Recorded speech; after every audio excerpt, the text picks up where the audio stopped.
हेडलाईन्सचे प्रायोजक आहे NBC bearings, लांब पळण्यासाठी। देशात पुन्हा मोदी सरकार की इंडिया आघाडी विजय होणार? देशाचा खरा निकाल आता 21 तासांवर। उद्या सकाळी 8 वाजल्यापासून मतमोजणीला सुरुवात होणार।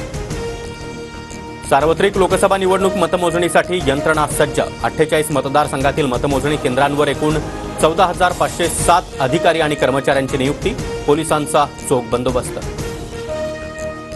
महाराष्ट्रात आम्ही 30 पेक्षा जास्त जागा जिंकणार। पोस्टल मतांचा निर्णय आधी जाहीर करण्याची आमची मागणी। संजय राऊतांचं वक्तव्य। सत्ता परिवर्तनासाठी काही तास शिल्लक। ईव्हीएमवर आमचं बारकाईनं लक्ष। अंतिम निकाल येईपर्यंत पोलिंग एजंटना बाहेर न येण्याच्या सूचना। विजय वडेट्टीवार यांची माहिती। माझ्या मनामध्ये कुठलीच धाकधूक नाही। उद्या लोकांचा अंदाज माझ्या बाजूने दिसेल। अमरावतीमधील महाविकास आघाडीचे उमेदवार बळवंत वानखडेंचा दावा।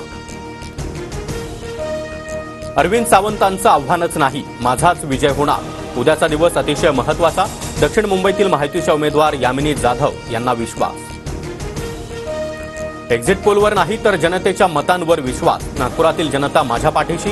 काँग्रेसचे उमेदवार विकास ठाकरेंना विश्वास। रावेर मतदारसंघामध्ये इतिहास घडेल। मी 1 लाखाच्या मताधिक्यानं निवडून येईल। रावेरचे महाविकास आघाडीचे उमेदवार श्रीराम पाटलांचा दावा। नाशिक शिक्षक मतदारसंघातून निवडणूक शुभंगी पाटील लढणार। 5 तारखेला उमेदवारी अर्ज भरणार। सूत्रांची माहिती। नाशिकमध्ये ठाकरे गटाकडून संदीप गुळवेंना उमेदवारी। मुंबईत 6 जागांच्या मतमोजणीची तयारी सुरू। शिवडी विक्रोळीतील मतमोजणी केंद्रांवर पोलिसांचा मोठा फौजफाटा। रत्नागिरीमध्ये पोलिसांचा मतमोजणीसाठी हायटेक बंदोबस्त। मतमोजणीसाठी येणाऱ्या कार्यकर्त्यांना QR कोड। नागपुरात उद्याच्या मतमोजणीची रंगीत तालीम। तर नाशिकमध्ये लोकसभा निवडणुकीच्या मतमोजणीच्या पार्श्वभूमीवर 500 पोलिसांचा बंदोबस्त। चंद्रपुरात देखील केंद्रावर त्रिस्तरीय सुरक्षा। अभिनेता सलमान खानला मारण्यासाठी 70 तरुण महाराष्ट्रात। नवी मुंबई पोलिसांनी केलेल्या कारवाईत अनेक खुलासे। बिश्नोई गँगनं मोठा कट रचून हत्येची तयारी केल्याचं उघड।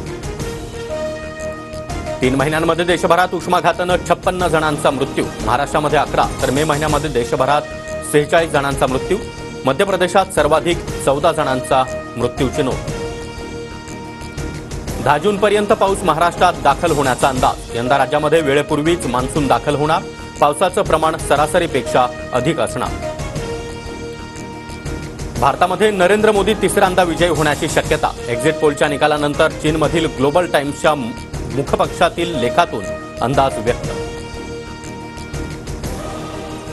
हेडलाईन्सचे प्रायोजक आहे एनबीसी बेरिंग्स, लांब पळण्यासाठी।